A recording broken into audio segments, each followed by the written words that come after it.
తెలంగాణ రాష్ట్ర ప్రభుత్వం అమృత టెండర్లలో అవినీతికి పాల్పడుతున్న విషయంలో జోక్యం చేసుకుని నిజాలను నిగ్గు తేల్చాలని కేంద్ర పట్టణాభివృద్ధి శాఖ మంత్రులను BRS working president KTR demand చేశారు. ఈ మేరకు కేంద్ర మంత్రులు మనోహర్ లాల్ ఖట్టర్, టోచన్ సాహులకు ఆయన లేఖ రాశారు.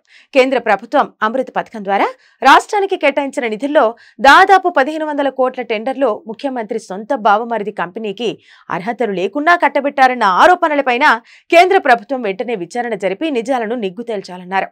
ఈ టెండర్ల తాలూకు సమాచారాన్ని బయటకు పొక్కకుండా కాంగ్రెస్ ప్రభుత్వం చీకటి ఒప్పందాలు చేసుకుందని ఈ మేరకు లేఖలో పేర్కొన్నారు.